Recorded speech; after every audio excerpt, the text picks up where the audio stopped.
Assalamualaikum warahmatullahi wabarakatuh. Pada kesempatan kali ini saya akan membahas satu materi yang berjudul Network Broadband atau jaringan pita lebar. Network Broadband atau jaringan pita lebar. Jadi suatu sistem komunikasi dikatakan jaringan pita lebar adalah ketika kanal transmisi lebih besar dari 2 Mbps atau 2 MB per second, atau satu jaringan digital yang dapat melayani apa saja seperti halnya jasa data kecepatan tinggi, video phone, video conference, lalu ada transmisi grafis dengan resolusi tinggi, dan ada CATV atau jasa sebelumnya seperti telepon, data, telemetri, dan fax email.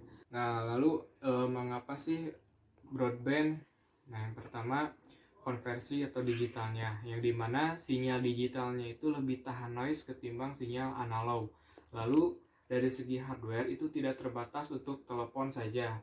Nah, tetapi bisa yang lainnya seperti halnya pada PC dan aplikasi lainnya seperti pada Android dan iOS. Lalu untuk segi parameternya bisa dilihat dari efisiensi bandwidth, suara, data, image, dan video. Nah, itu adalah awal mulanya diciptakan komunikasi broadband. Nah, selanjutnya teknologi akses broadband, yang dimana teknologi akses broadband ini terdapat dua macam, yaitu ada wireless broadband access dan wireless broadband access. Yang mana pada wireless broadband access itu mempunyai dua teknologi, yaitu ada XDSL dan FTTX atau HFC. Lalu pada wireless broadband access itu sama terdapat dua teknologi, yaitu ada wireless LAN, yaitu Wi-Fi, dan WiMAX. Nah, selanjutnya saya akan menjelaskan mengenai dua teknologi pada wireless broadband access. Yang pertama adalah XDSL, yang mana arti dari XDSL itu adalah X type digital subscriber line, yaitu teknologi yang mengoptimalisasi saluran telepon biasa atau POTS menjadi saluran digital berkecepatan tinggi untuk memberikan layanan pada broadband. Nah, selanjutnya perkembangan dari teknologi XDSL. Nah, untuk lebih jelasnya bisa kita letakkan di samping, yang dimana teknologinya itu dimulai dari HDSL, yaitu High Speed Digital Subscriber Line, lalu ada SHDSL yaitu Single Line High Speed Digital Subscriber Line, lalu ada ADSL yaitu Asymmetric Digital Subscriber Line, yang masih sama, lalu SDSL yaitu Asymmetric Digital Subscriber Line, lalu ada VDSL yaitu Very High Speed Digital Subscriber Line, yang dimana pada umumnya itu mempunyai rate atau kecepatan itu berbeda-beda, tetapi pada HDSL dan HDSL itu mempunyai rate yang sama, itu sebesar 1,5 fps, lalu menekan mode simetrik. Nah, mode simetrik itu adalah yang dimana kecepatan transmisinya itu mode simetrik. Nah, dimaksud mode simetrik itu adalah yang dimana kecepatan transmisi dari user ke sentral atau sebaliknya itu sama. Nah, sedangkan pada asimetrik itu adalah kecepatan transmisi dari user ke sentral atau sebaliknya itu cenderung berbeda. Nah, kita bisa lihat yang dimana pada downstream ini mempunyai kecepatan yaitu sebesar 1,5 Mbps, yaitu proses downstream itu adalah pengiriman data dari sentral ke user. Lalu pada upstreamnya itu mempunyai kecepatan sebesar 512 kbps, yaitu kilobyte per second, di mana proses upstream itu adalah pengiriman data dari user ke sentral. Nah, selanjutnya roadmap dari teknologi dan pelayanan DSL. Lebih jelasnya bisa kita lihat gambar di samping. Nah, yang dimana untuk pengembangannya itu mulanya dimulai dari SHDSL yaitu Single Line High Speed Digital Subscriber Line, lalu ke atas lagi ya, yaitu pengembangannya itu ada ADSL yaitu Asymmetric Digital Subscriber Line. Lalu pada ADSL ini dikembangkan lagi jadi ada ADSL 2, ADSL 2 Plus, dan lainnya. Nah, itu untuk yang terakhir itu adalah VDSL yaitu Very High Speed Digital Subscriber Line. Nah, kita bisa lihat garis horizontal rules ini adalah bitrate-nya, yang dimana pada masing-masing bitrate mempunyai layanan yang berbeda-beda. Nah, sepertinya pada rentang bitrate dengan rentang frekuensi dari 1 Mbps sampai 2 Mbps itu untuk fast internet dan e-learning. Lalu untuk rentang frekuensi dari 6 Mbps sampai 10 Mbps itu untuk streaming media dan video conference. Lalu untuk rentang frekuensi dari 14 sampai 24 Mbps itu penggunanya pada multimedia home ya, layanannya itu, dan broadcast TV. Nah, lalu pada frekuensi di 52 Mbps, pelayanannya itu berupa multi-channel dan broadcast TV. Nah, selanjutnya ADSL, yaitu Asymmetric Digital Subscriber Line, yaitu suatu teknologi yang memungkinkan terjadinya komunikasi data, voice, dan video terjadi secara bersamaan dengan menggunakan media jaringan akses kabel tembaga satu pair atau satu pasang. Lalu, kenapa disebut asimetrik? Karena rate atau kecepatan transmisi dari sentral ke pelanggan, yaitu downstream, itu tidak sama rate-nya itu dari user ke pelanggan. Jadi itu kecepatan itu berbeda antara downstream dan upstream. Nah, selanjutnya hardware pada ADSL atau perangkat keras pada ADSL, yang mana hardware itu mempunyai 4 buah komponen utama, yaitu modem ADSL-nya itu sendiri, lalu ada DSLAM, yaitu Digital Subscriber Line Access Multiplexer, lalu ada ATM atau IP switch yang berfungsi untuk titik penyambungan dari IP switch dengan RAS. Lalu yang terakhir ada RAS, itu Remote Access Server yang berfungsi routing dari user ke ISP tujuan. Selanjutnya konfigurasi jaringan ADSL. Untuk lebih jelasnya bisa kita lihat gambar di samping. Nah, jadi di sini terdapat satu user, di mana usernya itu berupa PC dan telepon. Nah, di mana jika kita menggunakan PC pasti terhubung dahulu pada satu modem. Yang mana pada modem ini dihubungkan ke splitter, lalu dari splitter itu dihubungkan ke DSLAM. Nah, yang dimana pada DSLAM ini akan menentukan arah tujuan kita, apakah kita akan menggunakan komunikasi data atau komunikasi voice. Nah, misalkan kita akan menggunakan satu komunikasi data, maka DSLAM akan menghubungkan langsung ke RAS, itu Remote Access Server, yang mana penghubungan DSLAM dari RAS itu dihubungkan melalui ATM atau IP switch. Nah, lalu pada RAS ini dihubungkan ke internet. Nah, bila mana kita akan memilih komunikasi voice atau suara, maka pada DSLAM akan dihubungkan ke PSTN, sehingga pada PSTN akan dihubungkan ke user lainnya. Selanjutnya, apa saja sih keuntungan atau kelebihan dari teknologi ADSL ini? Nah, yang pertama, satu saluran telepon itu dapat digunakan untuk pembicaraan telepon dan akses data pada saat bersamaan, yang dimana pada akses datanya itu bisa berupa internet, transfer file, email, dan lain-lain. Lalu yang kedua, koneksi ke internet itu lebih cepat daripada menggunakan modem analog. Selanjutnya FTTX atau HFC, di mana pada FTTX atau HFC ini terdapat 4 macam, yaitu ada FTTB, yaitu Fiber to the Building, lalu ada FTTC, yaitu Fiber to the Curb, lalu ada FTTH, itu Fiber to the Home, dan terakhir ada Hybrid System, yaitu gabungan dari kabel fiber dan kabel tembaga. Selanjutnya saya akan menjelaskan konfigurasi jaringan dari FTTC, yaitu Fiber to the Curb. Nah, untuk penjelasan kita lihat gambar di samping.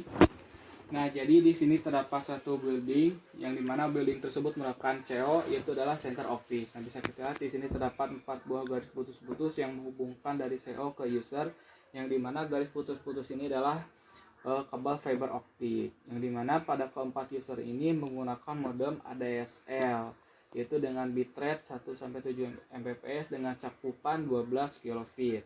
Nah, selanjutnya di sini terdapat garis lurus ya, yang dimana garis lurus tersebut merupakan kabel tembaga. Nah, kenapa digunakan kabel tembaga? Karena jarak dari CO ke user ini cukup jauh, jadi digunakanlah kabel tembaga. Nah, tapi pada kabel tembaga ini akan dihubungkan ke remote terminal, yang dimana pada keluaran remote terminal ini akan menggunakan lagi yang namanya kabel optik, kabel fiber optik. Nah, bisa kita di sini gambar garis putus-putusnya. Nah, pada ketujuh user ini masih sama menggunakan modem sebelumnya, itu modem ADSL ya, dengan bitrate 1-7 Mbps dengan cakupan 12 kV. Nah, selanjutnya ini masih sama menggunakan kabel tembaga, lalu masuk ke remote terminal, lalu pada remote terminal itu keluarannya menggunakan kabel optik untuk menghubungkan ke usernya, yang dimana perbedaannya di sini menggunakan modem VDSL, yaitu Very High Speed Digital Subscriber Line, dengan bitrate-nya itu 13-52 Mbps dengan cakupan yaitu 6 kV. Nah, selanjutnya FTTH, yaitu Fiber to the Home. Nah, yang dimana pada FTT ini menggunakan satu pasang kabel tembaga untuk komunikasi voice atau suara dengan kecepatan terbatas. Nah, dimana pada kabel tembaga ini bisa digunakan untuk transmisi atau pengiriman. Tetapi dari NAP, yaitu Network Access Point, akan terhubung ke masing-masing user atau home menggunakan kabel fiber optik. Nah, selanjutnya saya akan menjelaskan konfigurasi jaringan dari FTTH, yaitu Fiber to the Home. Untuk lebih jelasnya bisa kita lihat gambar di samping. Nah, jadi untuk penghubungannya itu ya, dari CO, itu Central Office, masuk ke LCP, yaitu Local Center Point. Nah, lalu pada LCP ini dihubungkan ke NAP, yaitu Network Access Point, di mana pada NAP akan dihubungkan lagi ke masing-masing user atau penggunanya. Selanjutnya saya akan menjelaskan konfigurasi jaringan dari HFC, yaitu Hybrid Fiber Coax. Untuk lebih jelasnya bisa kita lihat gambar di samping. Nah, sebenarnya HFC ini masih sama seperti sebelumnya. Nah, bisa kita lihat di sini. Jadi di sini dari sentral ke usernya itu masih menggunakan kabel fiber. Nah, cuman bedanya dari sentral di sini menggunakan node. Nah, sebelumnya kan pada FTTC itu menggunakan remote terminal. Nah, di sini menggunakan node. Nah, di mana node ini tergantung jaraknya. Nah, di mana jika jaraknya di sini tidak terlalu jauh, maka di sini menggunakan large node. Nah, lalu jika jarak dari sentral ke node-nya itu cukup jauh, di sini menggunakan small node. Nah, lalu perbedaannya itu adalah penghubungan dari sentral ke node ini adalah menggunakan kabel kombinasi kabel tembaga dan kabel fiber optik. Nah, akan tetapi pada keluaran node ini masih menggunakan kabel fiber optik, berarti masih sama ya seperti sebelumnya, itu adalah pada FTTC. Nah, selanjutnya karakteristik pada HFC, itu Hybrid Fiber Coax, yang dimana pada HFC ini menggunakan operator khususnya pada TV kabel atau televisi kabel. Nah, lalu pada bitrate-nya itu downstream-nya itu mencapai kecepatan 10 Mbps, lalu pada upstream-nya itu kecepatan itu 128 kbps sampai dengan 512 kbps, yang dimana di sini pada FC ini menggunakan asimetrik karena kecepatan downstream dan upstream-nya itu berbeda. Nah, selanjutnya saya akan menjelaskan dua macam teknologi dari wireless broadband access. Yang pertama adalah wireless LAN atau Wi-Fi, yang dimana pada wireless LAN ini menggunakan gelombang radio elektromagnetik untuk berkomunikasi dari suatu tempat ke tempat yang lain. Nah, dimana pada wireless LAN ini terdapat dua model, yaitu ada peer-to-peer dan LAN-to-LAN. Nah, selanjutnya saya akan menjelaskan konfigurasi jaringan dan arsitektur jaringan dari WLAN atau wireless LAN. Untuk lebih jelasnya bisa kita lihat gambar di samping. Nah, jadi untuk konfigurasi WLAN itu gambar 1 dan 2. Nah, di mana gambar 1 adalah end-hook, yang dimana penghubungan dari stasiun 1 ke stasiun lainnya itu langsung terhubung. Nah, sedangkan pada client server gambar kedua, jadi penghubungan itu menggunakan akses point. Jadi untuk stasiun 1 ke stasiun lainnya untuk bisa terhubung adalah menggunakan akses point. Nah, selanjutnya arsitektur jaringan WLAN. Nah, jadi untuk interkoneksinya itu ya dari user A, user B, user C dan user D itu menggunakan akses point untuk interkoneksinya. Nah, akan tetapi misalkan bisa user A akan ingin terhubung ke user C, maka pada akses point akan terhubung ke akses point kedua, yang mana akan hubungan ke user C.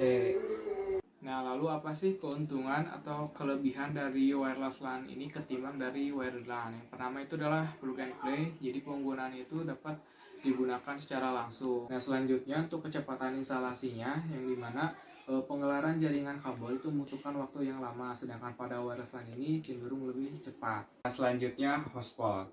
Nah, yang dimana hotspot ini adalah public wireless LAN atau PWLAN, yang dimana penggunaan hotspot ini biasa di indoor atau dalam ruangan, biasanya contohnya itu di gedung. Nah, lalu untuk teknologinya itu sendiri menggunakan teknologi Wi-Fi atau standar 802.11a, B maupun G.